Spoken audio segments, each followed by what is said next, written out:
most venerable members of the Mahasangha and dear friends in the Dhamma. It is I'm very glad to be here in this evening, although I feel a little tired after the day-long retreat, but it's refreshing to see all of you to come and listen to the Dhamma. So first of all, I would like to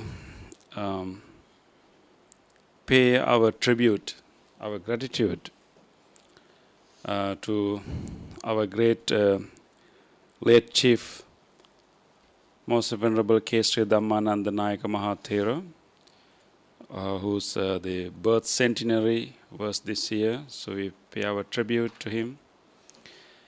And so he started this tradition of a Friday Dhamma talk in Malaysia. It's a unique event. You don't find Friday Dhamma talk in other temples and other countries, right? So he is the one who started this tradition, Friday talk. So we pay tribute and gratitude to him. And at the same time, our tribute also goes to most venerable Dr. Bhante Punnaji, who just passed away a few months ago. And I really miss him. And whenever one of my purposes of visiting Buddhist Mahavihara is to be with him, to have a very good quality time with him. And both Bhante Siridhamma and myself would like to visit his room once in a while. Whenever we come for his breakfast or lunch, we don't let him go up very quickly. We keep him in that in that table, and then we continue to discuss. So we miss his wisdom. But that shows the reality of life, and he has taught us so many things, and so that his life itself is a lesson. So we also pay tribute to him today. So our topic today is that why shouldn't we be afraid of suffering?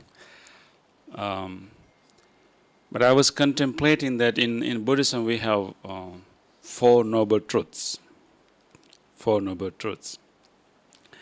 And so the first truth is suffering. But when you think about that, I have this question. So all four truths are noble. That's why we call them Four Noble Truths. If all four truths are noble, the first truth is also noble. The first truth is suffering. So how come suffering is noble? Don't we think so? It's okay to say end of suffering, maybe Nibbana is noble. But how we can say that suffering is noble? But it's a noble truth. So in what sense it's a noble truth? Maybe Buddha should have said that the first and the second is not really noble. The other two are the real noble truths. But he didn't say that. He said that Arya Satya, all four truths are noble. So part of today's discussion is that how our experience of suffering can be noble. In what sense we can say that those truths are noble? And if we truly understand how exactly the first truth is noble, and then we can develop this attitude that we shouldn't really be afraid of suffering. And normally, when we experience suffering, our first attempt is to somehow try to blindly react to our experience of suffering and try to run away from it. Or maybe distract ourselves from the suffering. That's what most people do, right? When they experience any physical or mental or any kind of suffering, they try to distract themselves. No, really don't want to face it and try to distract ourselves with something else. If we feel anxiety, we try to distract with maybe eating something. So when people are anxious and stressed, and they eat a lot, and that becomes a disorder.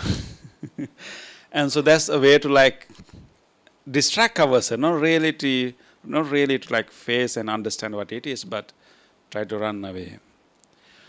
Or we will try to find a person to blame on, or we try to find some other reason. So whenever we have some kind of difficulty, pain, or suffering going on, we would think that it is because of that person. Otherwise, I'm perfectly fine and nice and okay. Because of that incident, that person. So you try to first it's a distracting yourself. The second one is diverting it and find someone else to put the blame on. And then that's the other reaction we do. And there's also another way we relate to that is simply denial. Denying that there's suffering exists and try to pretend there's nothing there. And all these ways of dealing with suffering is not doing any good to us. And it's not helping us to do anything with regard to suffering. So what we can really do is instead of distracting ourselves, instead of denying or try to run away from it, the Buddha's advice is to face it. But face it not in the sense to prolong it, but face it with some kind of courage. Face it with some kind of courage, then we get the opportunity to truly understand what it is. Of course, the Four Noble Truths, when we understand that, and the whole purpose of understanding the first truth is to finally get rid of that. It's okay, the Buddhism is teaching us to, at the end, to get rid of suffering, overcome suffering, transcend suffering. But the way to do it is not to escape from it in the beginning. The way to do it, not to run away from it in the beginning. Because without fully facing it, without fully understanding it, we don't know how to get rid of it. If you really want to get rid of something, you better spend enough time to understand what it is. Truly understand the whole mechanism of it. Otherwise, there's no way that you can find a way to get rid of it. So instead of denying or running away or distracting ourselves or escaping, maybe we should develop some kind of ability, some kind of attitude, like changing the attitude to face it with courage, with mindfulness, and then eventually we can transform it. So usually right now, in normal way, we relate to suffering unconsciously. We don't pay much attention. We unconsciously go through the suffering and try to find a way to somehow hide it or somehow to distract it, and really not really dealing and digging into it. So we have unconscious relationship, but what we can do is to develop more conscious relationship.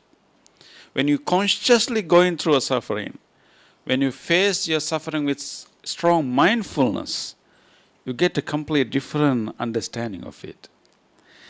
So, when you truly understand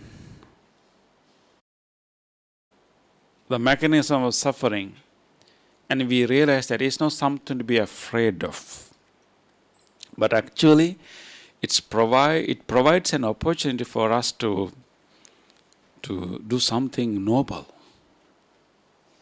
The Bodhisattva, the Prince Siddhartha, before becoming the Buddha, and his whole journey to become the Buddha started with the encountering of Huh? Yeah. Yeah, in short, suffering, yeah.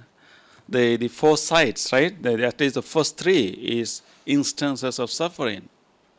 So his whole journey of his spiritual seeking started encountering suffering.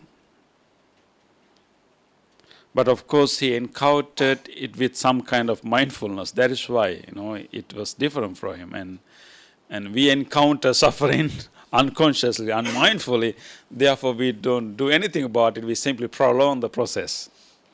But if you know how to deal with it, it's not something to be afraid of. It's not something to be like run away from it. Just like the Bodhisattva confronted it, and then use that as an encouragement, as an inspiration to do something noble, something beyond himself. And he developed his utmost compassion when he saw these moments of suffering. So I think that is how it becomes a noble thing. Because suffering became the door, became the entrance for the Bodhisattva to restart the path of liberation. If we didn't encounter those suffering, if we didn't really confront those, realities of the life, he may have taken everything for granted as a prince.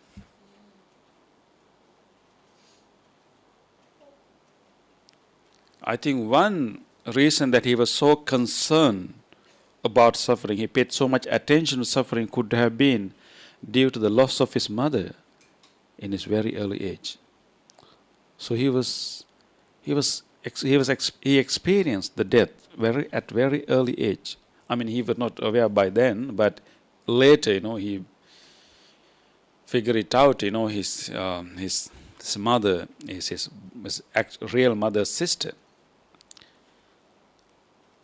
So that suffering and also the encountering of other suffering became like beginning of a new journey.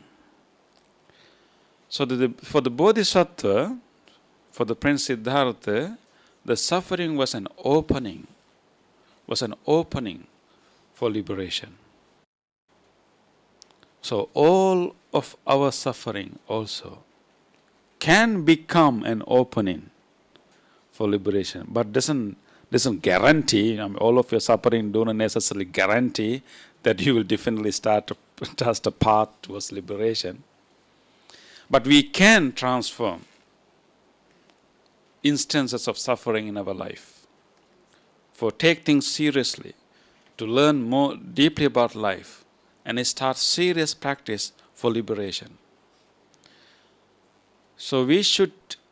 So it is in that sense actually, a suffering can be a noble one, because suffering gives you an opportunity to start a noble life, start a noble search. So what the Bodhisattva did after he encountered the suffering is noble search, Arya Paryesana, noble search. So there's a possibility all the time. There's a possibility that all of our suffering, our moments of suffering, our situations that we experience suffering can become a new opening to our life, and particularly an opening for liberation. Because many people, if they don't experience some severe suffering that really hit them, they don't worry about, they don't care about any spiritual life. People don't, they don't take, liberation seriously.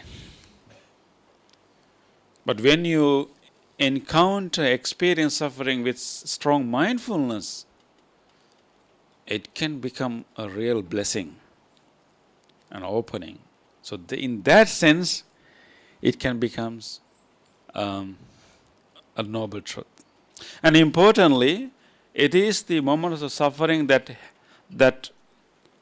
demands us, that actually lead us to go beyond our comfort zones. We try to stick into one thing, and we try to limit our life into one small thing.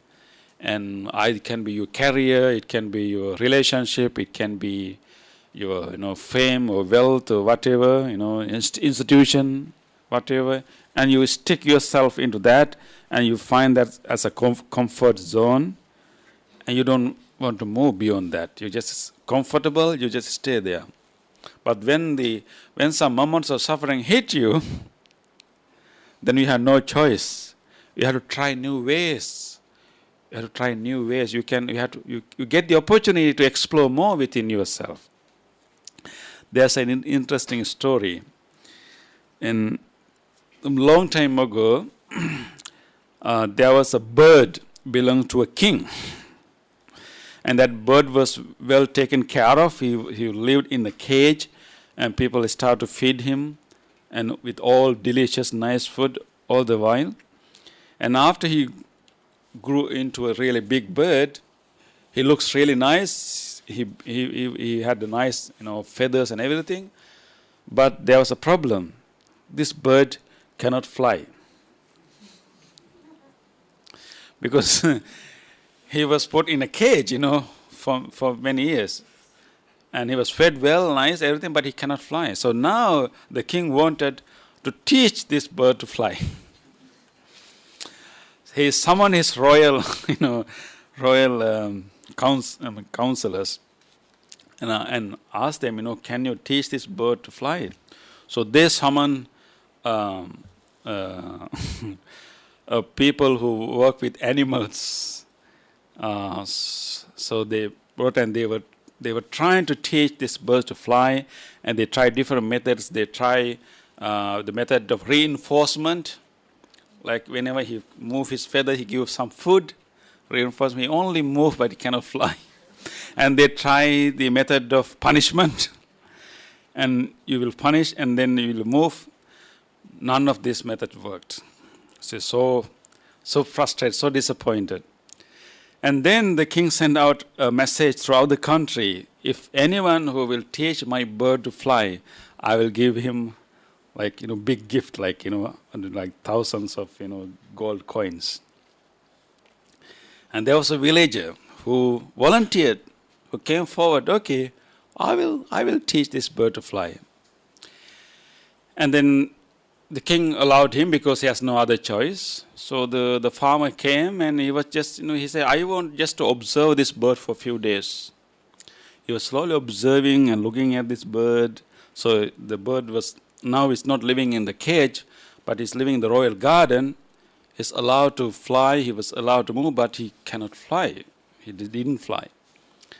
So this farmer observed this bird enough, and one day the king saw the bird was flying over the palace. He was so happy. Finally, the bird was able to fly. He was so happy, and he asked the farmer, come and tell me, how did you teach this bird to fly? My counselors, everybody was trying so hard. Nobody was able to do that. What did you do? The farmer said that I didn't do much.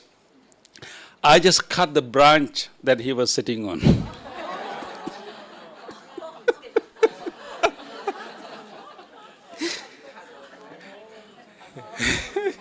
Comforts. He just observed the bird. He realized that this bird was too pampered, feels so comfortable wherever he is. He doesn't want to try new things. He was so comfortable where he was. he just cut the branch. He was sitting on, he has no choice. And then he realized that actually I can fly. It's just like throwing people to water, right? So sometime our suffering, like moments of like loss in our life, we can have losses, we can have breaking of our relationships, we can have so many other changes happening into our life, can be really difficult. But they can be like cutting off that branch, demanding us to go beyond our comfort zones and explore what is hidden within us, what else we have within us, and new opportunities. So in that sense, we shouldn't be afraid of suffering so much. Sometimes sufferings can be an open into new direction. And we can try. It's not definitely easy. That boat should have been really, really afraid what to do when it was flowing down from the branch. But it's not comfortable. It's not really, peaceful. But in that struggle, we find something noble, something valuable. So that is, in that sense, definitely, our suffering can be noble and suffering can be really useful. And in fact, there's a sutta called Upanisa Sutta, where the Buddha starts with suffering and explaining how suffering can lead to liberation.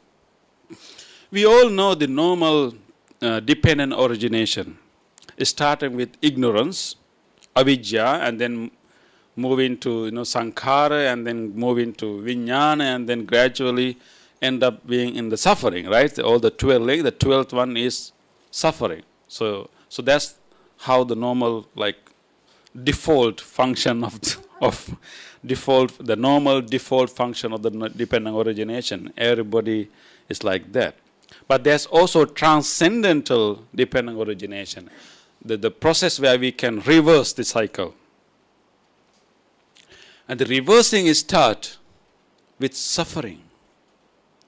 Buddha says that if people truly understand suffering, suffering leads to saddha. Saddha in the Upanishad Sutta. When you truly understand the mechanism of suffering, and you develop so much trust, so much confidence in the teachings of the Buddha, you understand this is what Buddha has been trying to teach me.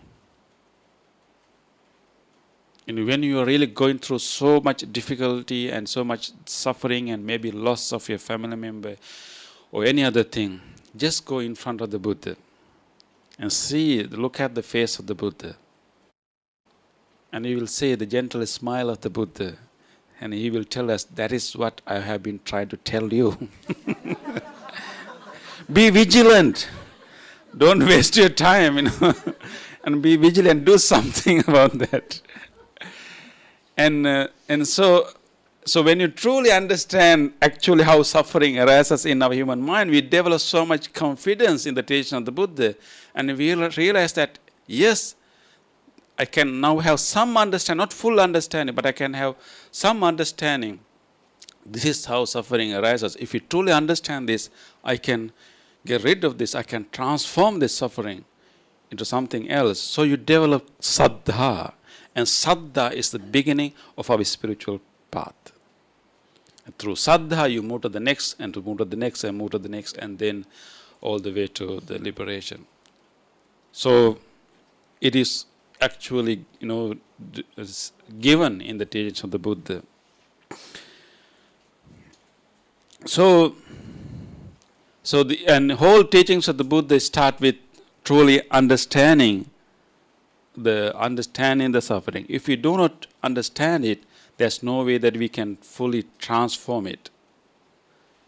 And you really have to understand the mechanism of suffering.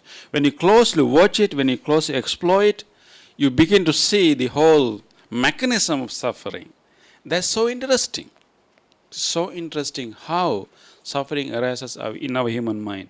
When we truly pay attention, really mindful, really be aware when the suffering is going on right there, when you really observe, when it's really present there, you will begin to realize deep reality about it. One important realization you will get, I can predict, based on the teaching of the Buddha, one realization you will get is to realize that the suffering is a dependently arising phenomena. Usually we try to see suffering as caused by other people. That's one extreme. Buddha said that to see our suffering as solely created by others is one extreme. It doesn't reveal the truth. Of course, other people, other situation, external conditions can be a factor in our suffering. But external people and external situation cannot completely create our suffering. So they can be simply a condition. So the suffering is not created by others completely. That's one extreme. The other extreme is either we blame others or you blame yourself. Right? When something went wrong, you blame yourself, you punish yourself, you try to blame, and there can be so much self-hatred in us. But that's also the other extreme, also not a true understanding. Suffering is also not self-created. Of course, we put so much ingredients to make it suffering, but it's not completely self-created. So to understand suffering is not slowly created by others and also not slowly created by oneself, and is deep understanding. And then you will realize that there's part played by others and external condition, there's part played by me, and this ultimately is a dependently arising phenomena.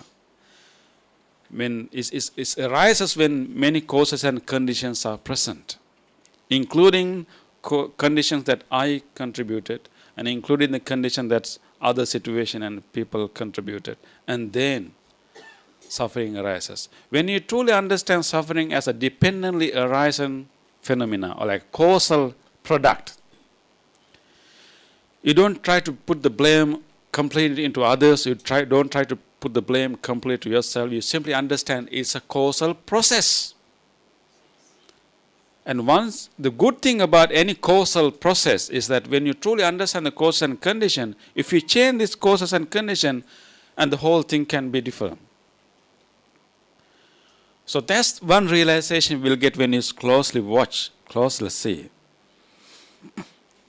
There's a nature to this physical body.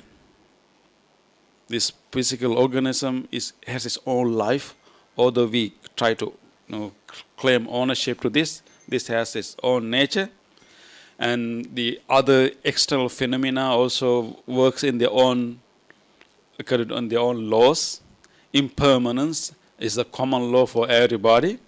That can be a cause, condition, but all impermanence simply cannot create suffering in us. That could be one condition, and how we relate to that is important psychological condition that we put into that. So when you see it as a causal reality, causal phenomena, it's so easy for us to deal with that. We don't take suffering personally. Actually, in true sense, nothing is personal in this world. The three characteristics: the impermanence, the suffering, and the non-self. The simple way of putting these three things like impermanence, suffering, and non-self is nothing is permanent, nothing is perfect, nothing is personal.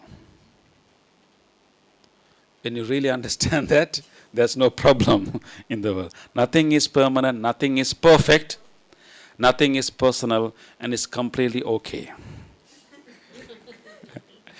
You don't have to worry about that, Nothing is perfect, but it's completely okay. We don't have to expect perfection.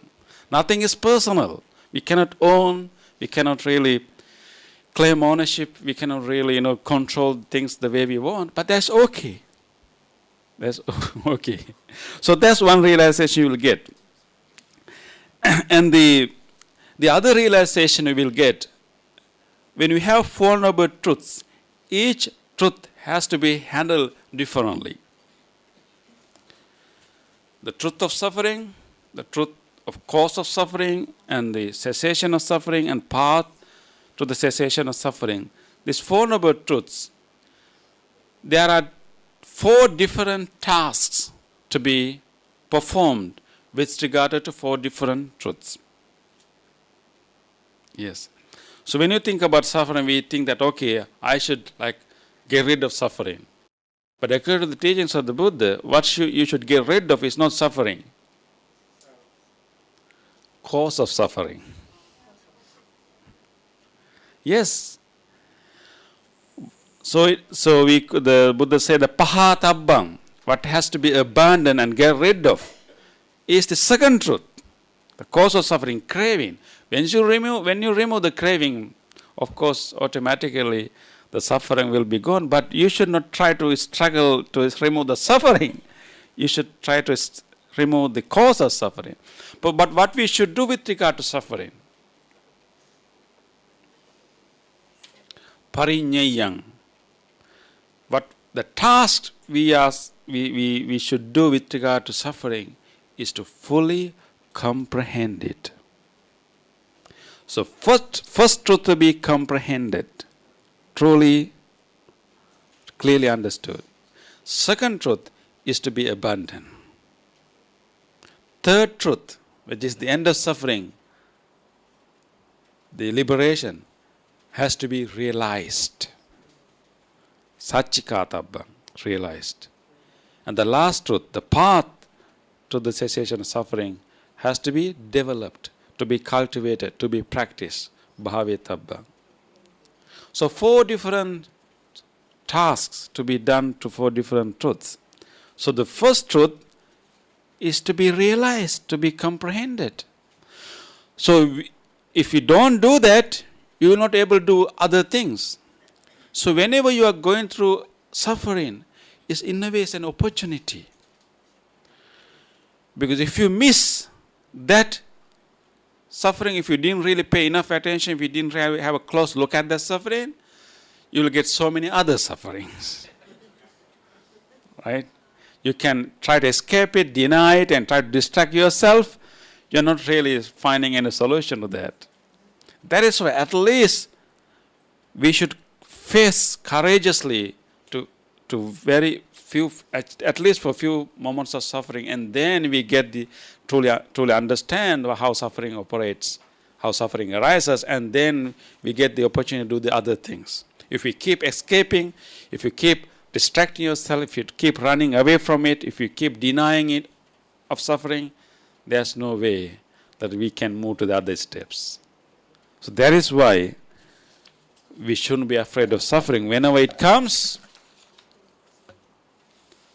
embrace it and face it with courage, not to prolong it, deeply understand how it arises. Deeply understand the ingredients you put into that. Deeply understand the external situations that promoted that suffering. And then that true realization can help you to do something about it. Because when you really see the mechanism of anything, then you can make the changes. If you truly realize that how this light bulb is lighting now, if you truly realize that, if you truly see the mechanism, the causal relationship of that whole phenomena, you can do changes, make changes, and alter it. So that is exactly what we should do with our own suffering. So it's not something to be afraid of. It's something to be faced with courage and deeply realize and understand it. So, yeah. And when you deeply realize it, one other thing you will realize is that there are few things. The first one, you realize that this is not self-created, this is not other-created, this is dependently arising. That's an important realization. Second one is that suffering is not to be abandoned, is to be completely comprehended. And that's the task we have to do. And the other truth you will realize that there's simple truth behind the suffering. if somebody asks you to give a definition of suffering, it's quite difficult. This covers so much of our experience. But when you know that the dukkha is a combination of two words, right? Du and ka. Du is a prefix. The prefix in language like difficult. And ka means to, there are a number of meanings to the word ka. It can be like ka is to endure, or ka is also can stand for like standing, firm. So dhu means difficult to endure, difficult to be, or difficult to settle. That sense of unsettling, that sense of dis-ease, not at ease with any situation. So in a simple term, actually, it's like when we want something that is not here, it is suffering. And when you don't want something already here, it's suffering. So it's about wanting and not wanting. And you want something which is not here. And you don't want something already here. So that's very simple. So you truly understand, and what we experience suffering is actually, I want something other than it is right now. I want something other than. I want this person to be other than who that person is now. I want the situation to be different from that situation right now. Or you don't have that, you want a new thing to arise. So when you truly understand that it's this wanting and not wanting, and then there is something like that's related to craving.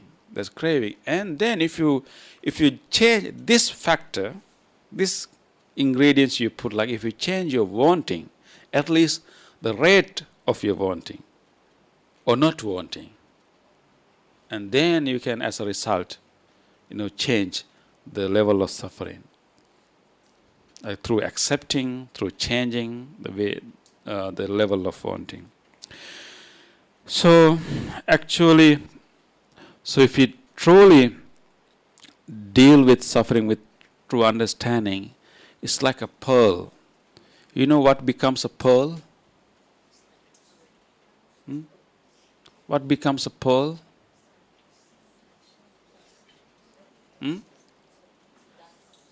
In the oyster, right? Grit that is being stuck in the oyster through long process, it become a pearl.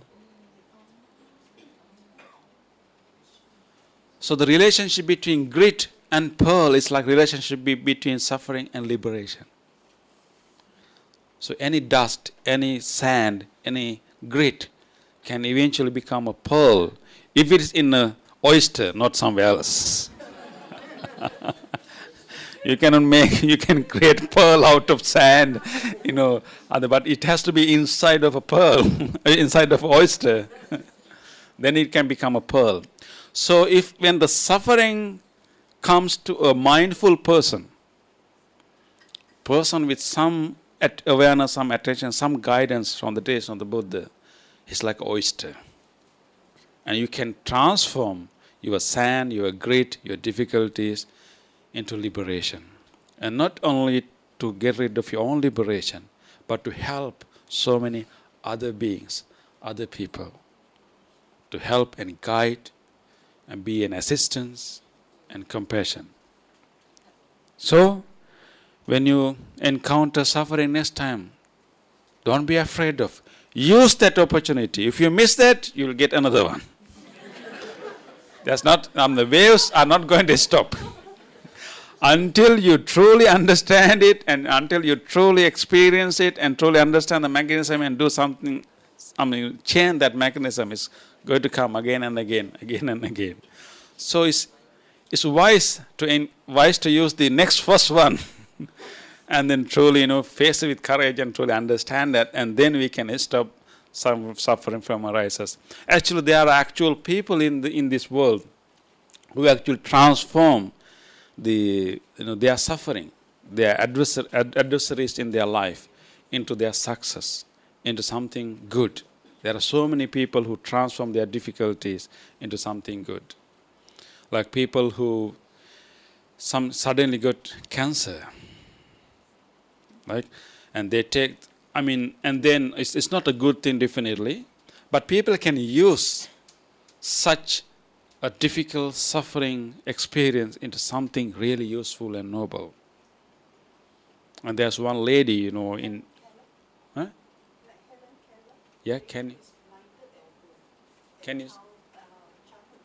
Yes. During those days, there's no operation, no surgery, no medication, whatever. And she studied by listening and things like that. And it changed. She brought a lot to the life. She did a lot to the people. Yeah.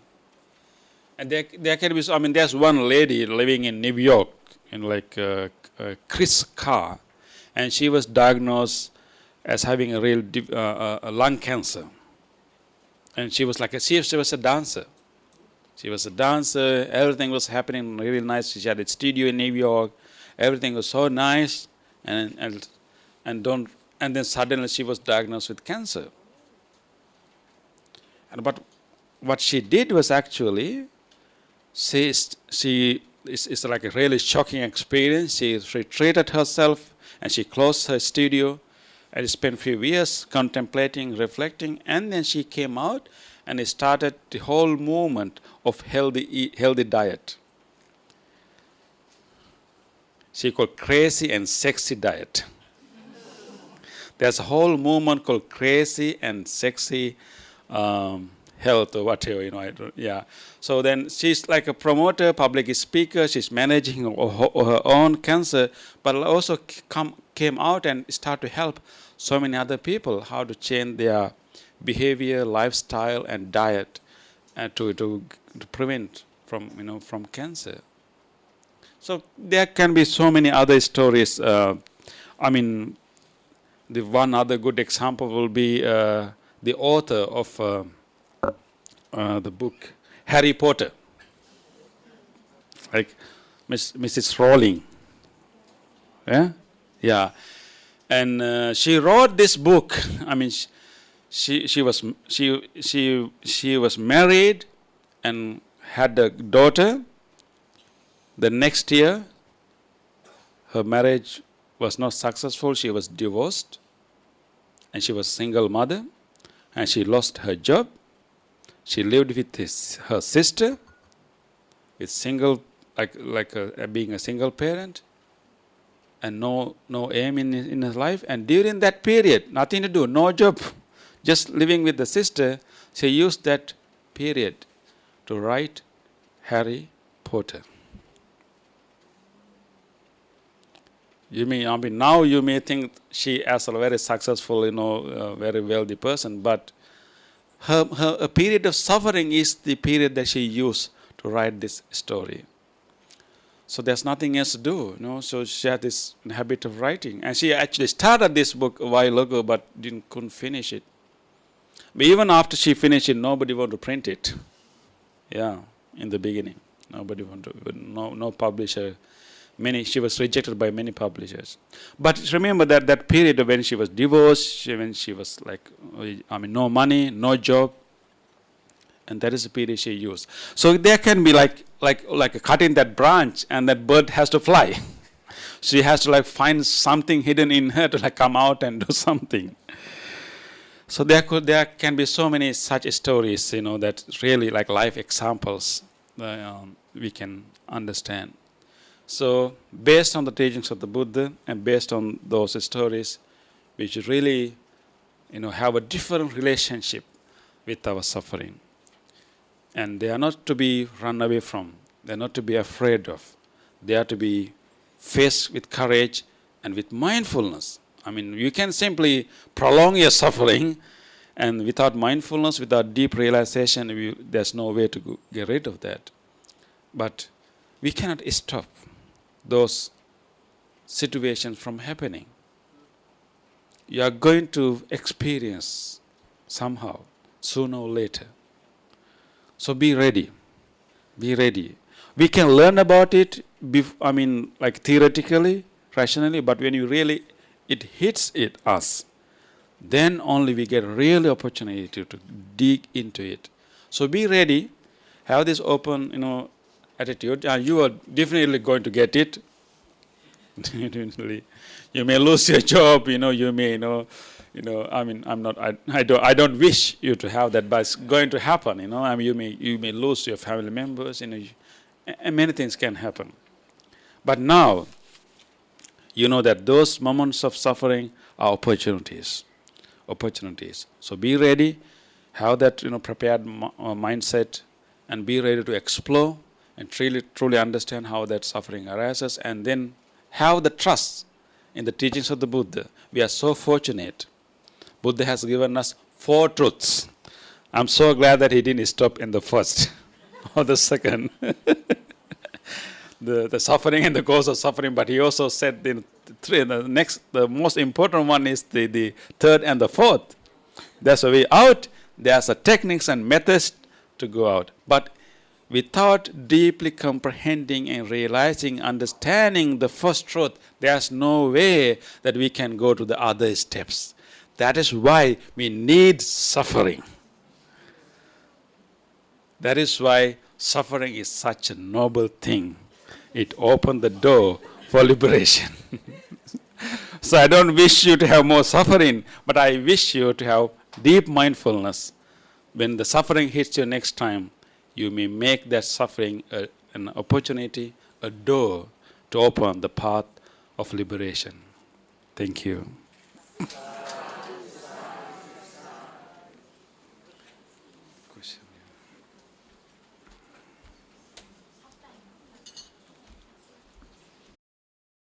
Is not the proper translation of the word dukkha, but actually dukkha is much more bigger than suffering. But I think suffering is a part of dukkha. So I think people, whenever you see, I mean, there are other ways we can say, like dissatisfaction, unsatisfactoriness. Many people will not get it. I mean, they need some background knowledge of the Dhamma to understand what you really mean by dissatisfaction, unsatisfactoriness. But everybody knows suffering.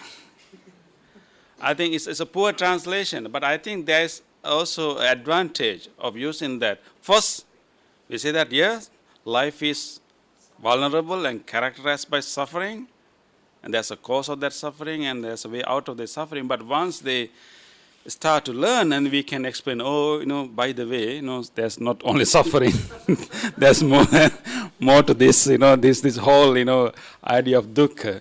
But I think it's definitely suffering is a poor translation, but I think it's somehow related to the very common part of our experience. Yeah.